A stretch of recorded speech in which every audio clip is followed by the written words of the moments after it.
राम राम जी। आत्म मंथन में आपका स्वागत है। अब मैं आपको मूलांक 7 वालों के लिए वीकली प्रेडिक्शन करके बताने वाली हूँ। थोड़ा सा नंबर 7 वालों के बारे में भी आपको बता दूँ। 7 वालों के बारे में तो मैंने आपको काफ़ी बार बताया है कि वो किस तरह के लोग होते हैं। थोड़े स्पिरिचुअल होते हैं, थोड़े नहीं काफ़ी स्पिरिचुअल होते हैं। और वो क्या करते हैं कि मंगल के जैसा ही फल देते हैं। केतु जो होता है वो मंगल जैसा फल देता है। मंगल जैसा मतलब जैसे मंगल के सिम्टम्स होते हैं ना, यानी कि 9 नंबर वालों के, तो उस तरह से कुछ उनके सिम्टम्स रहते हैं। ठीक है, तो आप उनको देखोगे कि वो हमेशा चलते ही रहते हैं, यानी कि उनका दिमाग 24 घंटे ऑन वर्क होता है। आप उनको कुछ भी एक चीज़ समझा के सॉर्ट आउट करके हटोगे, उनके दिमाग में एक नया विचार और आ जाएगा, नहीं तो दोबारा वही विचार आ जाएगा, फिर उसके बाद वही विचार आ जाएगा। तो वो विचारों का भंडार उनके दिमाग में रहता है। वो तो सोए भी होते हैं ना, तो उनके सबकॉन्शियस माइंड में भी कुछ ना कुछ चलता रहता है, यानी कि कुछ ना कुछ उनके दिमाग में क्वेश्चंस आंसर्स। ऐसा क्यों होता है उन्हीं के साथ ही, ऐसा क्यों होता है कि उनको इतने सवाल जानने होते हैं या उनको इतना कुछ जानना होता है? क्योंकि वो जो राशि होती है वो हमारे लास्ट में जो है, केतु जो है वो हमारी लास्ट की यात्रा जो होता है वो संपन्न कर देता है, यानी कि हमें उस हाइट तक ले जाता है। यानी कि एक ट्री समझ लो, एक ट्री ले लो, अपने आप को उसमें इमेजिन कर लो, तो वो एक लास्ट स्टॉप होता है यहाँ तक का।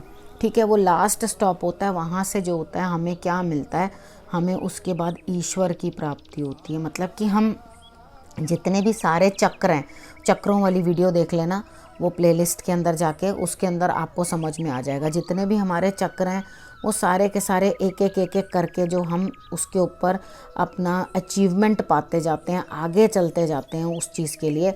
तो उसके बाद हम क्या देखते हैं कि लास्ट का जो स्टॉप आता है, जहाँ से हमें ईश्वर की प्राप्ति होनी है, यानी कि हमारी पूरी यात्रा पूर्ण होनी है, तो वो केतु का ही तो स्थान है, यानी कि लास्ट पॉइंट वही है। तो जब लास्ट पॉइंट वो है तो दिमाग में तो उथल पुथल लगातार चलती रहनी है। ठीक है, तो वो हमेशा यही क्वेश्चंस हैं। जितने ज़्यादा क्वेश्चंस मिलेंगे उतने ज़्यादा वो यात्रा की तरफ आगे बढ़ेंगे। तो जितने भी 7 नंबर वाले हैं उनके बहुत क्वेश्चंस रहते हैं। वो मुझसे भी जब बात करते हैं तो उनके बहुत सारे सवाल होते हैं, तो उनके सवालों के बस जवाब देते जाओ और उनकी जिज्ञासा जो है वो शांत होती जाती है। और उसके बाद वो लोग अपने आप स्पिरिचुअल जो उनकी यात्रा है उसकी तरफ आगे बढ़ना शुरू हो जाते हैं। बस मेन है कि उनको उनके प्रश्नों के जो है वो उत्तर मिलने चाहिए। अब हमने जिस तरह से सबके लिए बताया है, 7 नंबर वाले के साथ 7 नंबर वाले का क्या कॉम्बिनेशन है, अगर एक ही घर में 2 7 नंबर वाले हों। अब एक घर में एक नंबर सिर्फ 7 है, ठीक है, दूसरा नंबर है 1 और 6, यानी कि 16 नंबर। पूरा एग्जैक्ट 7 नंबर की डेट नहीं है, उसकी है 16 तारीख, 16 तारीख। ठीक है, 6 और 1 दैट मेक्स 7।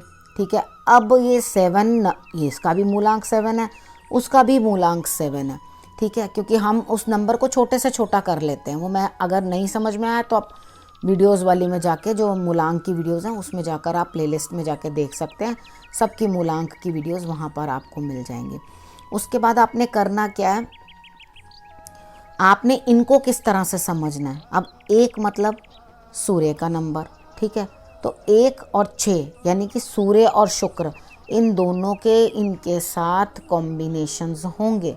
ठीक है, इनके गुण जो होंगे, नंबर 6 के भी गुण होंगे इनके अंदर, नंबर 1 के भी मिले जुले गुण होंगे, और उसके बाद ये 7 बनेंगे।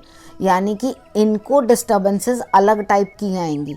इनको अथॉरिटीज़ से डिस्टर्बेंस आएगी, इनको अपने सीनियर्स से डिस्टर्बेंस आएगी, और कहीं ना कहीं स्पाउस से भी आ सकती है। यानी कि दोनों ही हालातों में कभी आपको अपने वहाँ से आएगी, अपने स्पाउस से आएगी, और कभी आपको अपने पिता से आएगी या अपने बॉसेस से आएगी।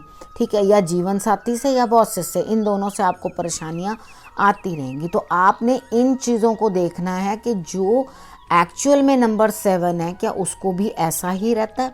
अगर वहाँ पर आप देखोगे तो उनकी और तरह की सोच होगी और इनकी कुछ डिफरेंट सोच होगी।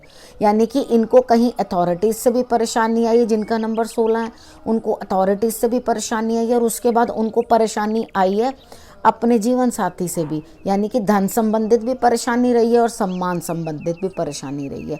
दोनों चीज़ों की परेशानियां जो हैं इनको अपने लाइफ स्पैन में फेस करनी पड़ी होंगी, ठीक है। उसके बाद ये आध्यात्मिक हो चुके होंगे, उसके बाद ये एक जगह से दो जगह से जब ठोकर खा लेते हैं तभी जा कर के आगे को बढ़ते हैं।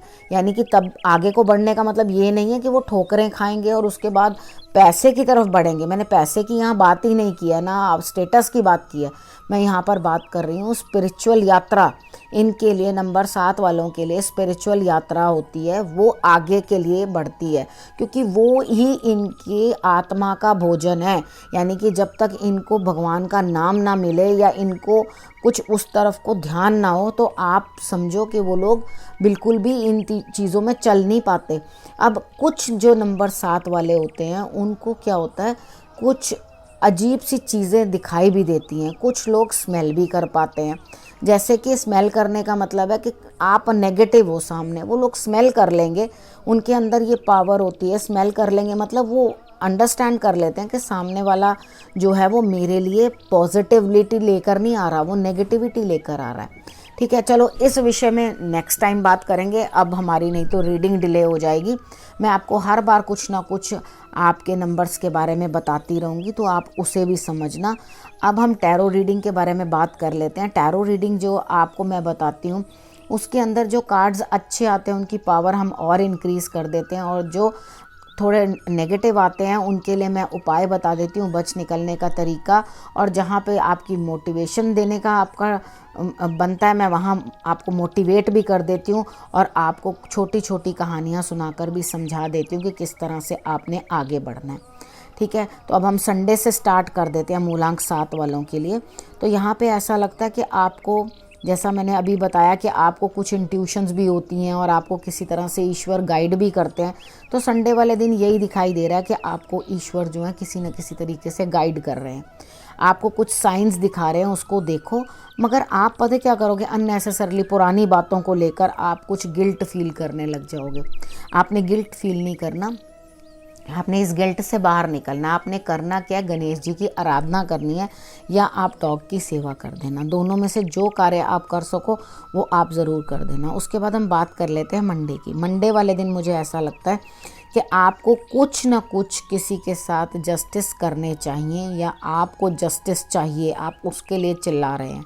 संडे वाले दिन भी शायद इसीलिए आपको अंदर ही अंदर गुस्सा आ रहा है या परेशानी हो रही है, किसी चीज़ की ग्लानि फील हो रही है, तो आपको इस तरह से अंदर से आ रहा है कि मुझे जस्टिस चाहिए, जस्टिस चाहिए।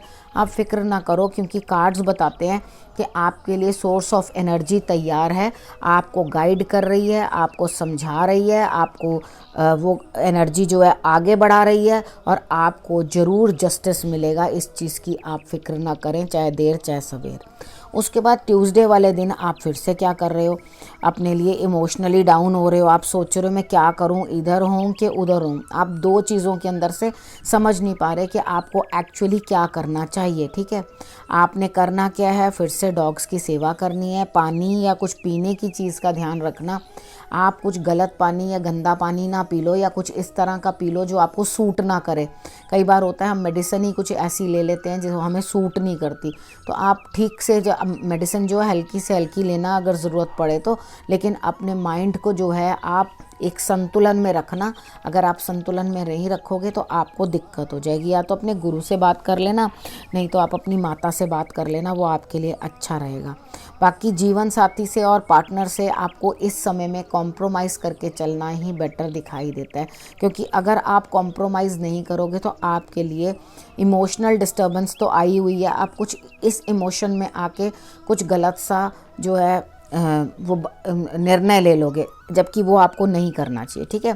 अब हम बात कर लेते हैं वेडनेसडे की। वेडनेसडे वाले दिन मुझे ऐसा लगता है कि आपको कहीं ना कहीं से धन प्राप्त होगा, और पीछे की जो लोग हैं, यानी कि पहले किसी से आपने लेना है या कुछ है इस तरह से, जो लोग हैं उनसे आप धन जो है प्राप्त करोगे। यानी कि आपसे पहले किसी ने धन ले रखा था वो आपको लौटाएगा, वहाँ से आपको धन जो है प्राप्त होगा, ठीक है। तो आप इस चीज़ के लिए वो जो धन है उसे संभाल के रखना, क्योंकि इस समय पे जो है आपका खर्च जो है वो ज़्यादा बन रहा है, तो आप उसे लिमिट में रखोगे, यानी कि सोच समझ के अपनी पॉकेट के अंदर ही रखोगे तो वो ज़्यादा बेटर है। सोच समझ के खर्च करोगे तो आपके लिए जो है रिजल्ट्स अच्छे आएंगे। उसके बाद हम बात कर लेते हैं थर्सडे की। थर्सडे की आप अपने बच्चों में मस्त रहोगे, बच्चे के कारण आप खुश भी होगे, लेकिन करोगे क्या, अंदर से आपका कुछ भी करने का मन नहीं करेगा, और ना आप कुछ एक्चुअली कुछ सोच रहे हो। कुछ कई बार होता है ना कि हम लोग कुछ प्लान कर रहे होते हैं, लगातार दिमाग चल रहा होता है, तो यहाँ पर दिमाग कुछ भी नहीं सोच रहा और बिल्कुल एकदम ब्लैंक है। तो आप अपने बच्चों में मस्त हो, वही बहुत अच्छी बात है। और उसके बाद आप अगर कहीं काम करते हो, यानी कि आप वर्किंग हो, तो वहाँ पर आपकी टीम जो है वो काम करेगी, आप कुछ करने वाले नहीं हो, आपका कोई काम करने का मन नहीं है। उसके बाद हम बात कर लेते हैं फ्राइडे की। फ्राइडे वाले दिन आपके लिए कोई ना कोई दूर रहता है, उसकी याद में मग्न रहोगे, या तो आपको ये इच्छा होगी, हो सकता है वो आपका दोस्त हो, उसके साथ आपकी अच्छी दोस्ती है कि मैं किसी प्रकार से उसकी मदद करूं या उसके लिए मैं कुछ कर पाऊं, यानी कि आपके इमोशंस वहीं टंगे रहेंगे। तो आपको एक तरफ तो सुख है, यानी कि एक हिस्सा तो आपका शांत है, लेकिन दूसरा हिस्सा जो दिल का है वो लगातार उस उलझन में उलझा हुआ है कि मैं किस प्रकार से किसी की मदद कर पाऊँ। ठीक है, तो ये दोस्ती का पूरा लाभ उठाओ और अपने इमोशंस जो हैं खुशी से अपनी दोस्ती के अंदर डाल के उनसे बातचीत करो, जो आपको अच्छा लगे उनके लिए करना वो आप करो, आपको जो बेटर लग रहा है, क्योंकि दोस्ती आपके लिए यहाँ फ्रूटफुल है, मदद करती हुई दिखाई देती है। उसके बाद हम बात कर लेते हैं सैटरडे की। सैटरडे वाले दिन आप अपने जीवन साथी के साथ सब सुख से आराम से बैठे हो, आपको उनके साथ समय व्यतीत करने का मिलेगा, आराम करोगे, एंजॉय करोगे उनकी कंपनी को। और उसके बाद मुझे ऐसा लगता है किसी भी चीज़ में, यानी कि पारिवारिक किसी भी सुख में कोई भी कमी नहीं है। ईश्वर की दया है आपके ऊपर, सब कुछ जो है कृपा कर रहे हैं ईश्वर। धन धान्य पारिवारिक सुख सब चीज़ आपको सैटरडे को मिलती हुई दिखाई देती है। तो मुझे ऐसा लगता है कि यहाँ भगवान को, अपने इष्ट को, जिनको भी आप मानते हो उनको शुक्रिया ज़रूर करना। और इसके साथ ही मैं ये प्रेडिक्शन अब यहीं समाप्त करती हूँ। अगले हफ्ते फिर से आपसे मिलूँगी, तब तक के लिए नमस्कार।